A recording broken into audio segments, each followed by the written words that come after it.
c'est toujours un plaisir de revenir à l'INSEAS, même si j'étais pas ici, mais sincèrement, j'ai passé beaucoup j'ai eu beaucoup d'occasions de venir et voilà. Et donc, c'est encore une fois un plaisir. J'ai été très agréablement surpris aussi par la qualité de ce qui est fait au niveau universitaire, mais aussi au niveau des entreprises aujourd'hui sur ces sujets. D'ailleurs, pour la dernière présentation, j'ai quelqu'un pour vous qui est dans l'agriculture et dans la technologie, qui peut être intéressé par la première solution.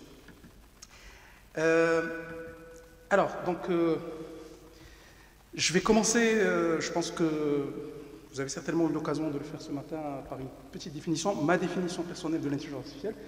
L'intelligence artificielle, pour moi, c'est l'ensemble des technologies qui permettent de passer ou de transformer la donnée.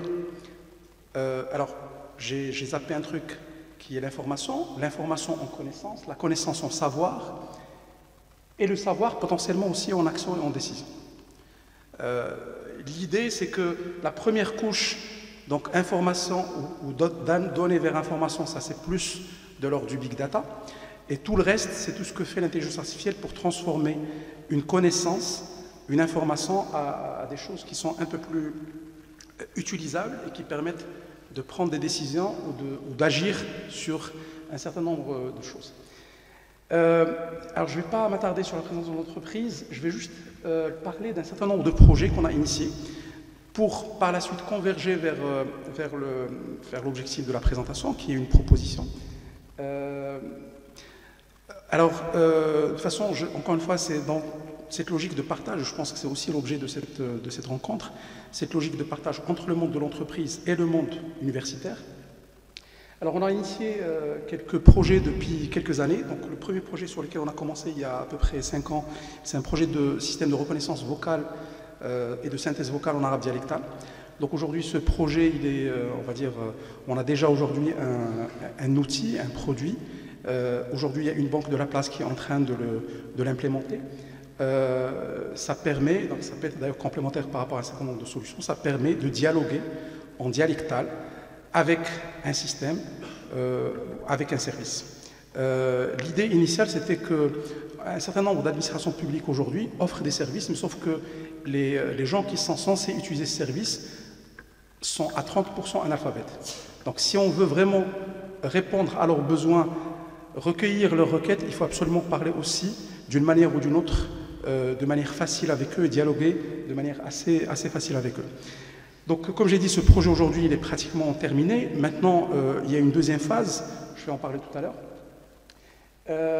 Il y a aussi un projet qu'on avait initié il y a 2 ans, qui est un projet de reconnaissance faciale.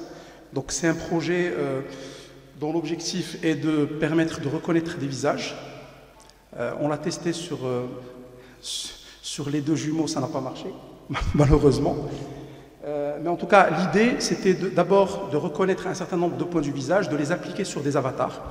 Et donc, dans une deuxième phase, essayer de reconnaître aussi de l'émotion, donc reconnaître la satisfaction ou d'autres types d'émotions au niveau de cette reconnaissance. Alors, le troisième projet, c'est un projet de chatbot dans le domaine de la santé. Donc, c'est une extension d'un autre projet qu'on a développé il y a quelques temps qui s'appelle Sahatouk. Donc, un chatbot dans la santé, l'idée, c'est vraiment d'accompagner les patients dans le processus de soins de manière assez fluide, de manière humaine et qui permettent en fait de leur permettre de les guider pendant tous les processus. Le dernier projet, c'est un projet plus à usage interne pour une logique d'augmentation de productivité qui est un projet de UI to code. Donc l'objectif, c'est de transformer à partir d'une interface graphique générer le code correspondant.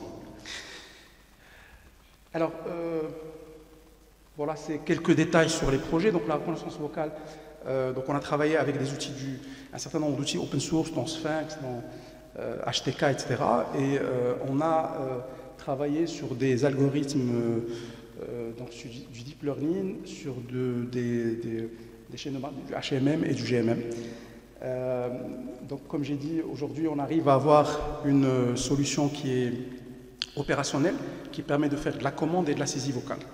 Maintenant, pour la connaissance en langage naturel, la vraie problématique aujourd'hui qu'on a, et ça c'est dans les perspectives, Si on veut faire du profiling personnel, si on veut faire de la reconnaissance en langage naturel, si on veut adapter en fonction du contexte, de la géographie, etc., il nous faut un nombre de données qui est massif. Et aujourd'hui, c'est un vrai frein par rapport à la deuxième phase, on va dire, du projet.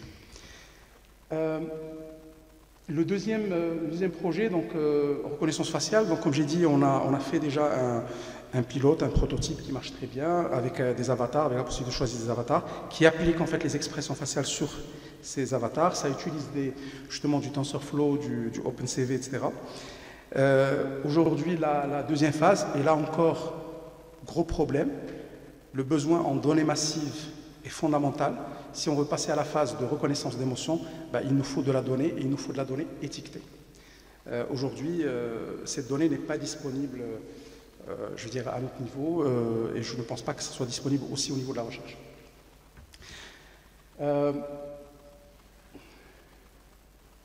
Alors, dans la partie chatbot dans le domaine de la santé, donc là aussi, on a mis en place la solution. Aujourd'hui, la solution elle est en train d'être testée par une assurance de la place. Aujourd'hui, on va dire, c'est une solution qui permet de manière assez facile de faire un certain nombre de choses, de faire du pré-diagnostic. Elle gère aussi des annuaires, donc on peut recommander un certain nombre de médecins en fonction de la zone géographique, etc. Ça permet aussi ça contient l'ensemble des données aussi médicamentaux. Maintenant, en termes de perspective, il y a aussi encore une fois une question de données qui se pose.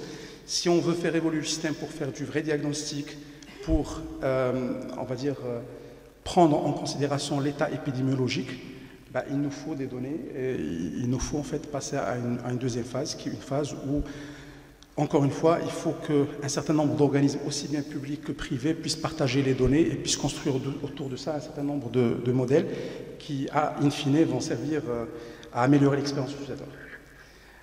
Donc la partie UI2Code, bon ça, on est plutôt en phase initiale du projet, donc on a conçu l'architecture.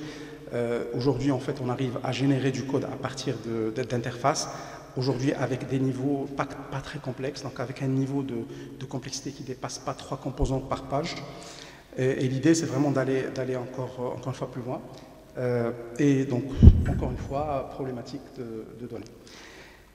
Alors, par rapport à tout ça, en fait, la proposition ou le sujet, en fait, quelque part de cette présentation, c'est une proposition.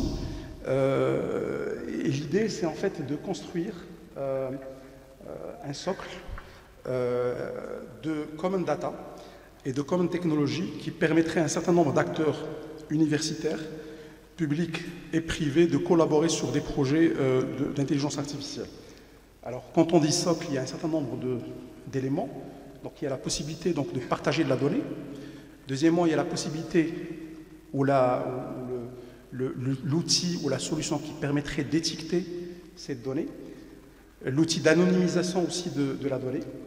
Il y a aussi le partage. Donc là, on est dans une rencontre où on constate ce fait, c'est qu'il y a des projets qui se font au niveau de l'université qui sont très intéressants, il y a d'autres qui se font au niveau de l'entreprise qui sont très intéressants, sauf qu'il n'y a pas un répertoire national des projets aujourd'hui qui sont faits sur l'intelligence artificielle. Et il n'y a pas de système de collaboration qui permettrait, quelque part, aussi bien aux acteurs industriels qu'aux acteurs universitaires, de s'orienter en termes de choix et d'outils et de solutions à développer.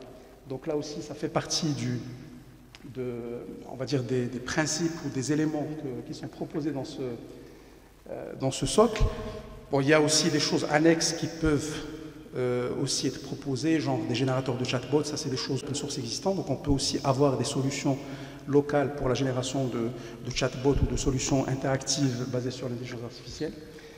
Alors ça, c'est un exemple de socle common data au niveau de l'entreprise. L'idée, c'est vraiment de faire quelque chose de similaire pour la partie gouvernement, donc pour les établissements publics.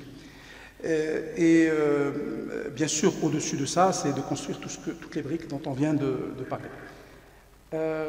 Alors, cas d'application, il y a deux cas d'application que je voulais en fait signaler, sur lesquels justement cette question de données massives et cette question de partage d'informations est fondamentale pour la réussite de ces projets. Premier cas, c'est la santé. On avait initié un projet dans lequel on voulait mettre en commun des données provenant de la CNSS et d'une assurance privée qui offre assurance Bon, malheureusement, ça n'a pas abouti, mais c'est aussi pour dire que peut-être l'université a un rôle à jouer par rapport à sa neutralité, par rapport à son aspect de dépendance, enfin, en tout cas de relation directe avec l'État. Elle peut jouer un rôle dans ce type de collaboration. Imaginez demain, si on arrive à mettre en commun les données des dossiers de maladie au niveau d'un organisme d'assurance privée et de la CNSS, la CNOPS, etc., on aura une donnée qui peut nous permettre de faire des choses très concrètes. Alors par exemple, l'état épidémiologique du pays. Donc on peut savoir par zone quelles sont les maladies les plus fréquentes, quels sont on va dire l'état épidémiologique dans chaque zone géographique, donc par zone, par ville, etc. Et ça peut nous permettre d'avoir en fait du prédictif, de faire du prédictif sur les occurrences, etc. Ça peut nous permettre d'avoir un système d'alerte nationale épidémiologique. Je donne un exemple. Dès que le nombre de maladies déclarées d'un certain type dépasse un seuil, automatiquement il y a une alerte qui va aller vers l'ensemble des établissements, donc aussi bien des établissements de soins, le ministère de la Santé, que les assurances, pour prévenir, que aussi les laboratoires pharmaceutiques et les pharmacies, pour dire qu'il y a une urgence et que derrière, ça doit avoir un impact en termes de réalisme. On peut aussi avoir des systèmes d'optimisation de soins. Donc aujourd'hui, il y a des maladies, il y a des soins qui sont plus efficaces que d'autres, aussi bien en termes d'efficacité clinique qu'en termes de coûts. Et donc, typiquement, le fait de regrouper ces données peut nous permettre de construire des systèmes intelligents qui peuvent proposer, au fur et à mesure, en fonction de cette donnée, des soins plus adaptés et plus, on va dire, optimaux que d'autres. Bon, il y a aussi la détection de fraude qui peut être aussi une des applications de ce type de socle. Deuxième application, dans un secteur qui est aussi important, qui est le secteur de l'emploi. Aujourd'hui, il suffit de mettre en commun un certain nombre de données venant d'un certain nombre d'organismes, donc je vais prendre des cas très concrets, l'ANAPEC, la CNSS, le ministère de l'Emploi, le ministère de la Fonction publique. Avec ces données, on peut commencer à construire des systèmes de conseil automatique, des chatbots de conseil automatique. Bon, il y a des étudiants ici qui peuvent accompagner les étudiants en termes d'orientation déjà au sein de leur formation, mais aussi en termes d'orientation d'emploi au moment de l'insertion. Donc le fait de pouvoir disposer de ces données en commun, encore une fois anonymisées,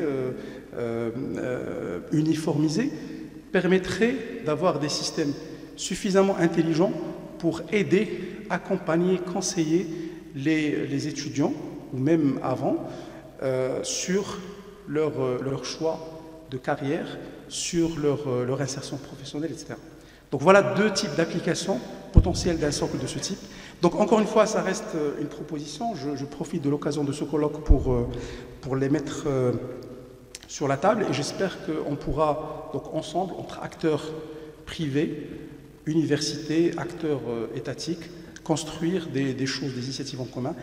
Je pense qu'aujourd'hui, la priorité elle est là. Les gens sont déjà à d'autres niveaux. Il y a des entreprises aujourd'hui qui ont exploré la génération carrément d'objets artistiques par intelligence artificielle. Je ne sais pas si vous avez entendu dernièrement, il y a eu un tableau qui a été vendu à 400 000 $, qui est un tableau qui a été fabriqué par un algorithme d'intelligence artificielle. Dernièrement, il y a IBM qui a commencé à fabriquer des parfums. Donc, par rapport à ça aujourd'hui et par rapport aux initiatives qui ont été lancées en France, en Inde, en Australie, au Canada, aux États-Unis, je pense qu'il est vraiment primordial et crucial aujourd'hui de lancer une initiative nationale. Je pense que l'OSIM, il y a déjà une réflexion dans ce sens. Ça serait vraiment important de mettre en commun l'ensemble des projets déjà, l'ensemble des compétences, de mettre en commun aussi les données qui existent de part et d'autre pour pouvoir construire ce type d'initiatives nationales qui ne peuvent être que bénéfiques pour notre pays. Voilà, merci.